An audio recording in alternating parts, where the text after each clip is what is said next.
A billionaire builds the safest private island on Earth. Every security system works. Every entrance is monitored. Motion sensors track every footstep across 40,000 acres of engineered paradise. Biometric scanners guard every door. A private army watches the water day and night. No one gets in without permission. No one gets out without being seen. Yet within 11 months of moving his family onto that island, every single one of them is gone. Not missing in the way people go missing in a city swallowed by crowds and distance. Gone from a place where nothing was supposed to be able to touch them. The security footage still exists. Investigators have watched it hundreds of times. And every single person who has ever seen the final 11 minutes of that footage has walked away with the same question, unanswered to this day. What did Adrian Holloway see in those last minutes that made a man worth $11 billion burn his own paradise to the ground? This is the story of that island and the family who died on it, and the truth that took investigators 9 years to even begin to understand. Adrian Holloway was 31 years old when he sold his first company for $400 million, and by every account that should have been the beginning of an ordinary success story. A brilliant engineer who built systems other people couldn't imagine, a man who saw patterns in chaos the way other people see traffic lights. He was not flashy. He did not crave attention. Those who worked with him in his 20s described someone who trusted logic over instinct in every decision he ever made, someone who believed that any problem, given enough time and enough resources, could be solved completely. That belief would define the next 3 decades of his life, and it would eventually cost him everything. By his mid-40s, Holloway had built Meridian Systems into one of the most quietly powerful technology companies in the world, specializing in predictive security architecture, the kind of software that governments and corporations paid enormous sums to have watching their most valuable assets. He rarely gave interviews. He avoided cameras. He built a fortune not by being loved by the public but by being trusted by the people who mattered, the people who needed to know that whatever Holloway built to protect something would actually protect it. His family lived what looked, from the outside, like an unremarkable life of extreme privilege. A wife, Vivian, a former structural engineer herself, sharp and precise in a way that matched him perfectly. 2 children. A son, Marcus, 22 at the time everything changed, restless and brilliant in ways his father found difficult to understand. A daughter, Iris, 17, quieter, more observant, the kind of teenager who noticed things adults missed. Everything changed on a Tuesday morning in early spring, outside a hotel in a city that does not need naming, when 2 men attempted to kill Adrian Holloway in broad daylight. The attempt failed. Holloway's security detail, trained by his own company's protocols, intercepted the threat before a single shot was fired that connected. One attacker was killed in the confrontation. The other escaped and was never identified, never caught, never explained. No group claimed responsibility. No motive was ever confirmed. Investigators at the time found no clear financial trail, no political motive, nothing that fit the profile of a targeted assassination for gain or ideology. What they found instead was something stranger. The 2 men had spent almost 11 months studying Holloway's routines with a level of patience that suggested this was never meant to be quick or messy. It was meant to look like an accident. Something had gone wrong in the execution, and that was the only reason Adrian Holloway was still alive to tell anyone about it. He never spoke publicly about what happened that morning. But those close to him say he was a changed man within weeks. The confident engineer who believed every problem could be solved began to believe, for the first time in his life, that some problems could only be survived. He began speaking in private about creating a place beyond reach. Not a bunker. Not a compound. A world of his own design, built from nothing, where every variable could be accounted for because he had built every single one of them himself. He found the island 18 months later, 400 miles from the nearest inhabited coastline, a volcanic outcrop barely large enough to register on most maps, surrounded by water too deep and too unpredictable for casual boat traffic. He purchased the entire island through 6 layers of shell companies so that no public record would ever directly connect his name to the land. He named it Aurelia Cay after his grandmother, and he began construction with a budget that eventually exceeded $2.3 billion, an amount that stunned even people who had worked alongside him for 20 years. What rose from that island over the following 4 years was not simply a house. It was closer to a small, self-sufficient nation. A private airstrip capable of handling long-range jets. A deep-water marina hidden inside a natural cove, invisible from open water until a vessel was already inside it. Desalination plants that made the island entirely water-independent.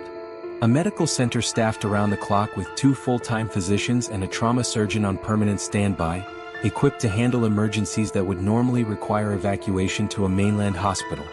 Solar and geothermal power systems designed to keep the island fully operational even in the event of total supply chain collapse elsewhere in the world. And beneath all of it, running through the volcanic rock like a second skeleton, a network of tunnels connecting every major structure on the island so that in theory, a person could move from the main residence to the medical center to the security command post without ever stepping outside. Above ground, the island looked like something out of a luxury travel magazine. White stone villas cascading down toward black sand beaches, gardens imported and cultivated at extraordinary cost, an infinity pool positioned to make it appear as though the water simply continued into the horizon. Below ground, it was something closer to a fortress. Motion sensors lined every pathway.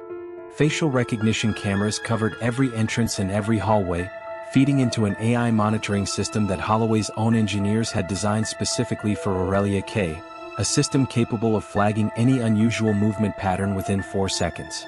A private security force of 32 men and women, most of them former special operations personnel, rotated through 12-hour shifts, watching monitors in a command center buried 2 levels beneath the main residence. Adrian Holloway had built, by every technical measure available to modern engineering, the safest private residence on the planet. He moved his family onto Aurelia Cay in early autumn, for years after the attempt on his life, believing he had finally solved the one problem that had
at night.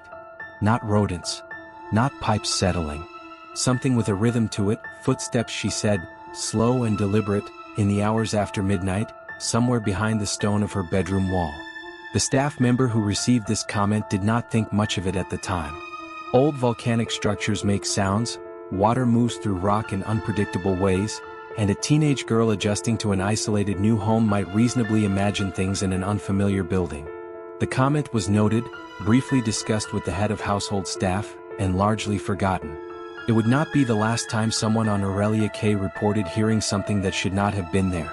The first confirmed incident came 2 months later, when a member of the overnight security team reviewing footage from the tunnel connecting the main residence to the medical center noticed a discrepancy. The AI monitoring system, which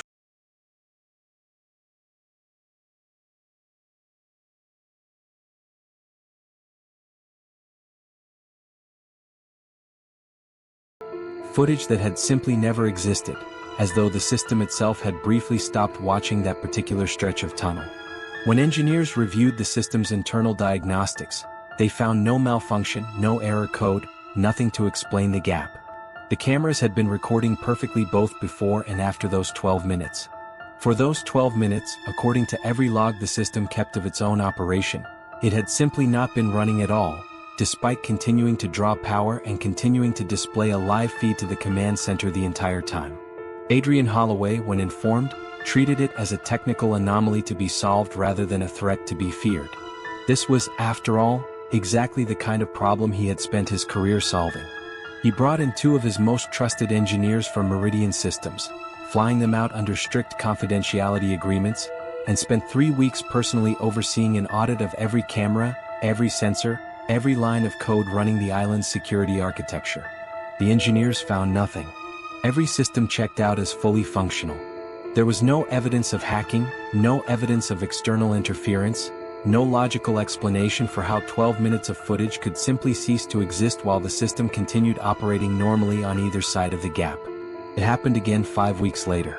This time the gap was 17 minutes in a different section of tunnel, the corridor connecting the security command post to the research facility where Iris spent so much of her time. And this time, staff on the island began speaking to each other in a way they had not before, quietly, carefully, the particular caution of people who suspect something is wrong but have no language yet for what that something might be. Marcus was the first family member to raise the possibility at dinner one evening that someone else was on the island. Not a staff member. Not anyone accounted for on the security roster. Someone else. His father dismissed the idea immediately and completely, pointing out, correctly, that every person who set foot on Aurelia Cay passed through biometric screening before ever reaching the main residence, that the island's perimeter was monitored by radar capable of detecting even small unregistered vessels from 20 miles out, that the very premise of an unknown intruder living undetected on an island this thoroughly surveilled was, from an engineering standpoint, close to impossible. But Adrian Holloway, despite his dismissal, began sleeping less. Staff noticed him walking the tunnels alone in the earliest hours of the morning, reviewing footage on a tablet as he went, checking corridors against timestamps as though searching for a pattern he could not quite see. He had built his entire life around the belief that any problem could be solved with enough information. For the first time since the assassination attempt 7 years earlier, he was confronting a problem where the information itself seemed to be lying to him. The head of island security, a former intelligence officer named Cole Faraday who had worked with Holloway for nearly a decade and was considered one of the most trusted members of the entire staff, proposed a theory that briefly satisfied everyone, including Adrian. Faraday suggested the gaps were a software artifact, something in the compression algorithm the AI system used to manage its enormous volume of footage, a glitch that occasionally caused segments to fail silently rather than crash visibly. It was, on paper, a reasonable explanation, and for nearly 2 months, the household settled back into an uneasy version of normal. Vivian continued her gardens. Marcus continued his diving. Iris continued spending afternoons in the research facility with Dr. Ashworth. Adrian continued sleeping less than he should, but he stopped mentioning it, and the household staff, taking their cue from him, stopped mentioning it too. Then, on a night in early winter, Dr. Renata Ashworth disappeared. She was last seen at approximately 10:30 in the evening, according to both a staff member who spoke briefly with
of investigators, led by a methodical and increasingly frustrated detective named Louis Aiken, spent 6 weeks on Aurelia Cay attempting to reconstruct what had happened to Renata Ashworth, and found themselves at nearly every turn, confronting a place that seemed engineered to resist exactly the kind of scrutiny they were trying to apply to it. Detective Aiken's early theories focused reasonably on the people closest to the disappearance. Marcus Holloway had a complicated relationship with Dr. Ashworth, having clashed with her repeatedly over his sister's growing attachment to marine research at the expense, in his view, of a more conventional education. Cole Faraday, the head of security, had access to every system on the island and the technical knowledge to manipulate footage if he chose to, and investigators noted, with interest, that he had been the one to propose the compression glitch theory that had delayed serious concern for 2 crucial months. Even Vivian came under quiet scrutiny when investigators learned that she had argued bitterly with Adrian, weeks before the disappearance, over his refusal to leave the island despite the strange incidents, an argument staff members had overheard through walls that were supposedly soundproofed. But every theory investigators developed ran into the same wall.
From being questioned directly, appeared briefly in the investigation's earliest timeline, when records showed he had returned to the island twice during the months preceding the disappearance. Visits Adrian explained as routine structural inspections, though no formal inspection reports from either visit were ever filed. Each lead investigator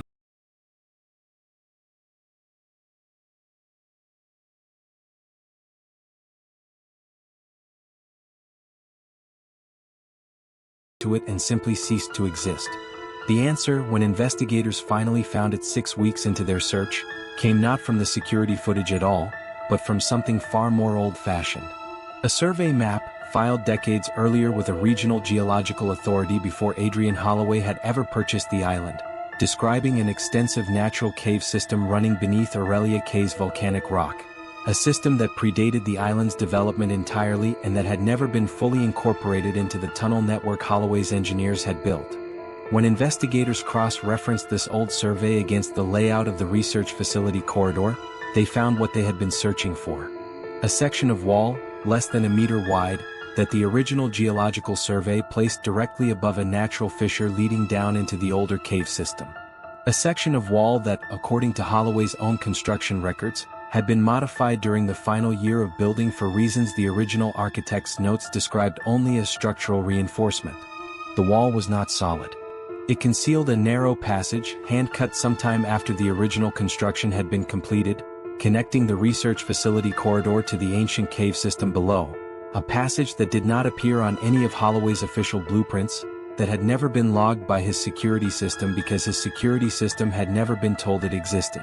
Someone had built a hidden door into Adrian Holloway's impenetrable island, and hidden it so well that even the man who had spent $2.3 billion trying to account for every possible variable had never known it was there. This discovery reframed everything investigators believed about the case, and it reframed, more painfully, everything Adrian Holloway believed about his own home.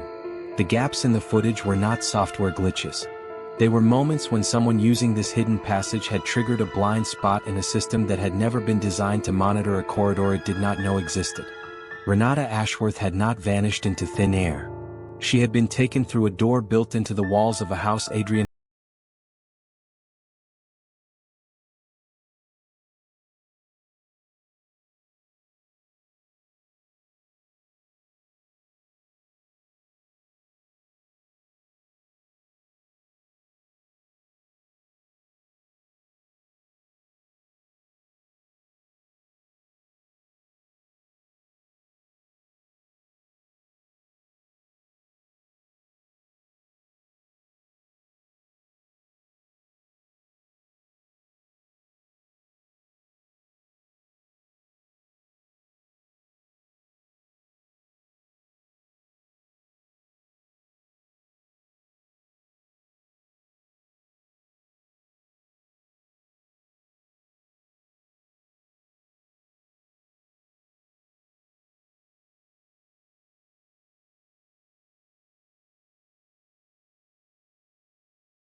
that had taken place over the final year of construction, largely unnoticed by Holloway himself.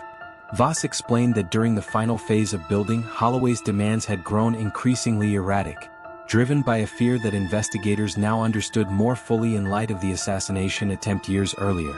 Holloway had insisted on modification after modification: additional tunnels, redundant escape routes, hidden panic rooms accessible only to himself, a level of paranoid redundancy that Voss himself had grown to view as excessive, even dangerous, given how difficult it made the building to fully secure.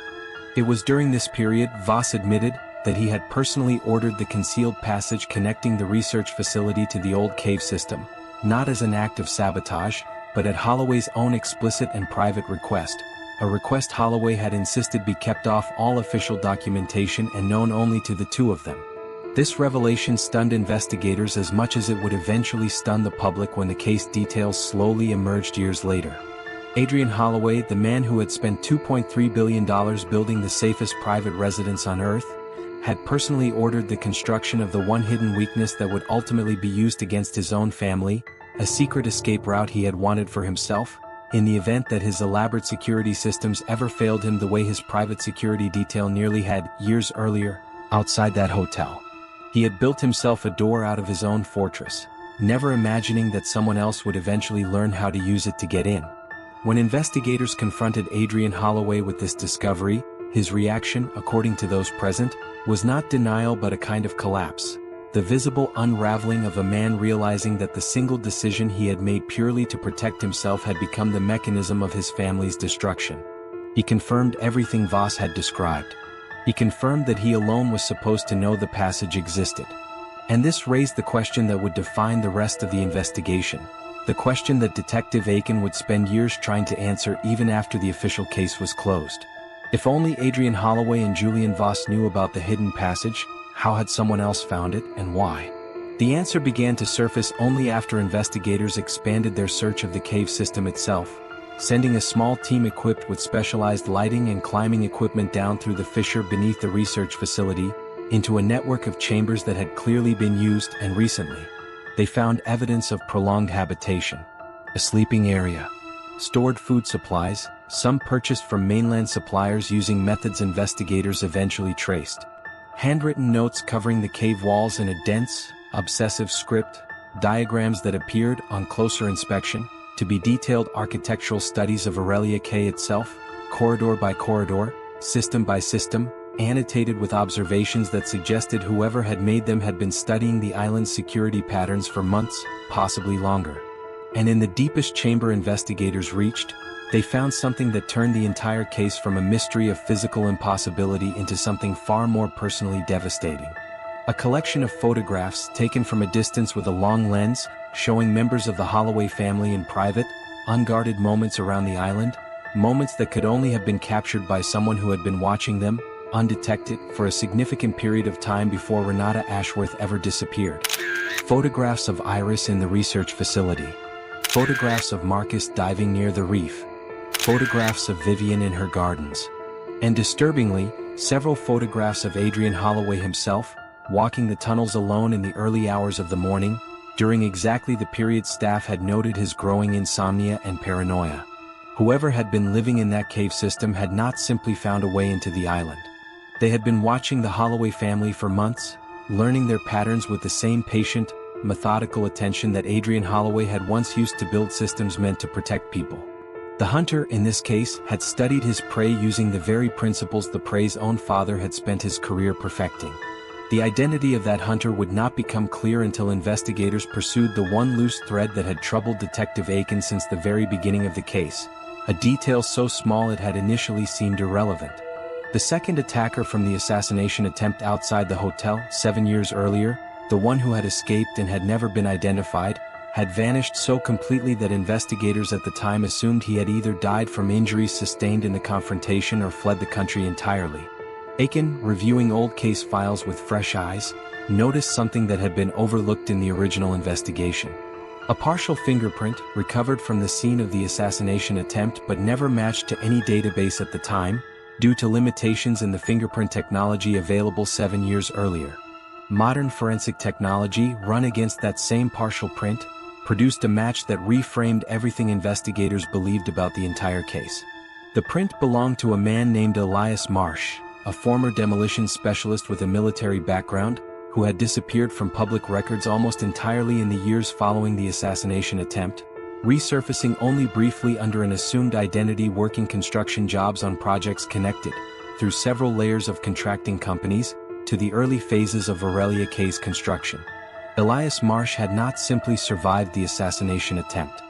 He had spent the following years methodically working his way, under a false name, into the very construction crews building the island meant to protect the man he had once tried to kill, patiently gathering knowledge of its systems from the inside, before eventually disappearing from the official construction roster entirely, roughly 8 months before the family moved in, at almost exactly the same period Julian Voss described ordering the hidden passage at Holloway's request. Investigators concluded, though certain details would never be fully proven, that Marsh had learned of the passage's existence during his time working on the construction crew, likely through information leaked, knowingly or unknowingly, by workers involved in the passage's discrete construction. He had used the natural cave system beneath the island, already familiar to him from months of construction work, to establish a hidden base of operation, and had spent the following months after the family's arrival patiently observing them, waiting, investigators believe, for an opportunity to finish what he had failed to complete 7 years earlier. Renata Ashworth's disappearance in this reconstruction of events was not the primary goal but a catastrophic miscalculation. Investigators believe she had discovered evidence of the hidden passage herself, perhaps stumbling upon it during her own explorations of the research facilities surrounding rock formations for her marine biology work, and had been taken not as part of Marsh's plan but because she had accidentally uncovered it. What followed over the next several weeks, pieced together from the fragmented evidence investigators eventually gathered, was the slow, terrible unraveling of the entire Holloway family, carried out with a patience that echoed, almost mockingly, the very engineering philosophy Adrian Holloway had built his life around. Marcus Holloway disappeared during a solo diving excursion 3 weeks after Ashworth, his equipment found drifting near the reef with no sign of struggle, an event initially attributed to a diving accident until investigators later connected fibers found on his equipment to materials recovered from the cave system.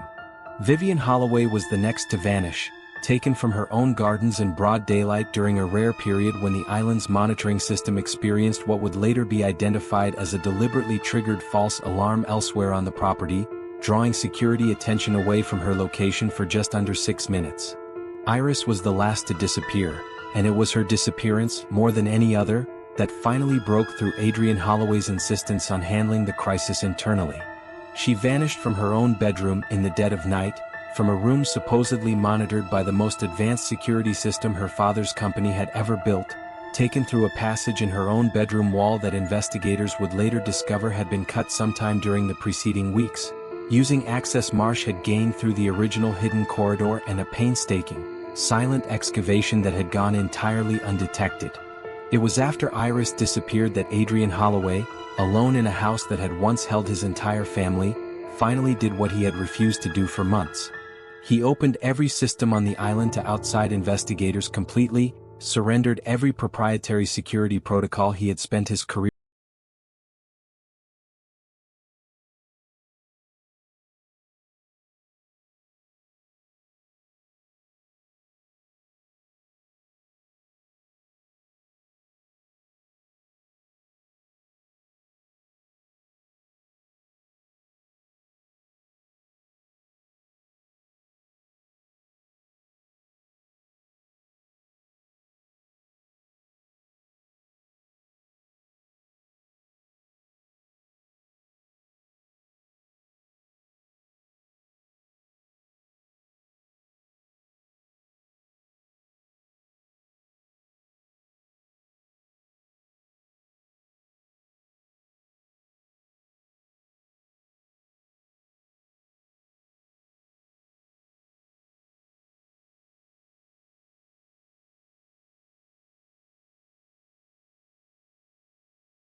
forensic limitations imposed by the cave environment made it impossible to determine exact circumstances or timelines with certainty.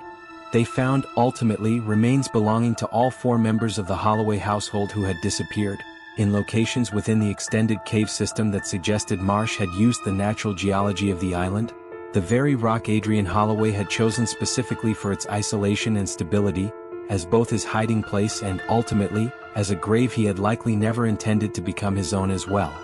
Adrian Holloway did not speak publicly in any meaningful way after the recovery of his family's remains. He sold Meridian Systems within the year, dissolved the shell companies that had once concealed his ownership of Aurelia Cay, and disappeared from public life almost entirely, a final irony that investigators and journalists alike would note for years afterward, that the man who had built the most secure private residence in the world had, in the end, achieved the very disappearance he had once believed impossible to inflict upon anyone under his protection. The official case was formally closed 18 months after Iris Holloway's remains were recovered, with investigators concluding that Elias Marsh had acted alone, driven by a motive that remained, in the final report, frustratingly incomplete. No manifesto was found. No clear ideological statement.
Found in a location investigators would eventually determine could only have been accessed from within the cave system itself, with no connection to any surface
the particular devotion of a man who has come to understand that the only thing he ever truly needed to protect them from was his own certainty that he could. Detective Louis Aiken retired 3 years after the case was formally closed, and is known to have returned to Aurelia Cay privately, on his own initiative and at his own expense, on at least 2 occasions since, though the official record shows no authorization for either visit and no findings were ever filed. Whatever drew him back twice to an island he had spent months trying to leave behind, he has never fully explained. Somewhere beneath that abandoned paradise, in chambers no living person has fully explored, whatever answer explains that second unidentified body still waits, patient as the rock itself, in the dark that Adrian Holloway paid $2 billion to keep out, and that found its way in anyway. The island keeps its silence the way it always has, the way Adrian Holloway once believed silence could be engineered, purchased, and controlled.